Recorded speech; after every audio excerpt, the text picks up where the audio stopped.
Hi students, now we are going to solve MCQ number 4. Two identically sized rooms A and B are connected by a open door. Here A and B are connected by a open door. If room A is air conditioned, so room A is air conditioned such that its temperature is 4 degree lesser than the room B. So room B is at a higher temperature and room A is 4 degree less than the temperature of room B. So room A is at a lower temperature and room B is at a higher temperature, such that its temperature is 4 degree less than room B. Which room has more air in it? Which room, either A or B, has more number of air molecules? We have to find out. Okay.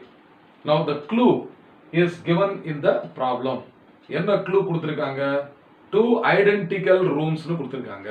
ரெண்டு identical rooms-னா ரெண்டும் same volume, volume constant, volume of the room A is equal to the volume of room B அப்படினு கொடுத்திருக்காங்க. ரெண்டாவது they are connected by a open door னு கொடுத்திருக்காங்க இல்லையா? Connected by a open door. அதனால பிரஷரும் சேமா இருக்கும். அப்ப ரூம் A ல உள்ள பிரஷர் வந்து P, வால்யூம் வந்து V. அப்ப room B also will have the same pressure and volume. First இத நம்ம understand பண்ணிக்கணும். இன்டைரக்ட்டா கொடுத்திருக்காங்க both have the same volume maintained at the same pressure னு கொடுக்கிறதுக்கு பதிலா இப்போ நீங்க சொல்லுங்க temperature of the two rooms சேமா இருக்குதுன்னு கொடுத்திருக்காங்களா? இல்ல. 4 டிகிரி இந்த ரூம் A ஓட டெம்பரேச்சர் வந்து ரூம் B ஓட கம்மியா இருக்கு. அப்போ இங்க ரூம் நம்பர் A இருக்கு இல்லையா? ரூம் ஃபர்ஸ்ட் ரூம்ல T1 எடுத்துக்கிறேன் temperature. So this is less temperature, அதனால TL அப்படினு போடுறேன். L for low temperature. Okay. அதே மாதிரி இங்க temperature of the second room B க்கு வந்து T2 னு எடுத்துக்கிறேன். And this is equal to what? TH னு போட்டுக்கிறேன். So TL is less than TH. 4 degree less னு கொடுத்திருக்காங்க. சரி. இப்போ gas equation, from the gas equation, okay, I am starting the discussion. So from the gas equation, இப்போ first roomல number of air molecules வந்து N1 னு எடுத்துக்குவோம். second roomல number of air molecules வந்து N2. ஓகேவா? அப்ப N1 represents what? Number of air molecules. Okay, number of air molecules in room A. அதே மாதிரி what is N2 I have taken is number of air molecules in which room? Room B. So I have to find out whether N1 is greater or N2 is greater. அதுக்கு from the gas equation P into V is equal to N times RT. Okay, this is equal to constant. This is equal to constant. புரியுதா? அப்ப P into V constant. Yeah, both the rooms have the same pressure, both the rooms have the same volume. அப்ப P into V constant தான்.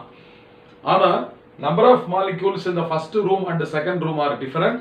Temperature in the first room and the second room are different. அதனால N1, okay, into R, gas constant, into T1 must be equal to N2 into R into T2. Right? சரி. இப்போ அந்த R gets cancelled. அப்ப N1, okay, into T1. Okay, T1 க்கு பதிலா நம்ம T low னு போட்டுக்கலாம். T low அப்படினு போட்டுக்கலாம்.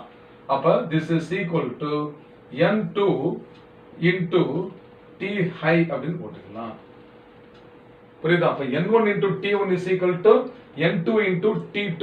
அப்ப when it is true, it is equal to constant னு சொன்னோம்னா N is inversely proportional to temperature னு வந்துருதுலப்பா. புரியுதா?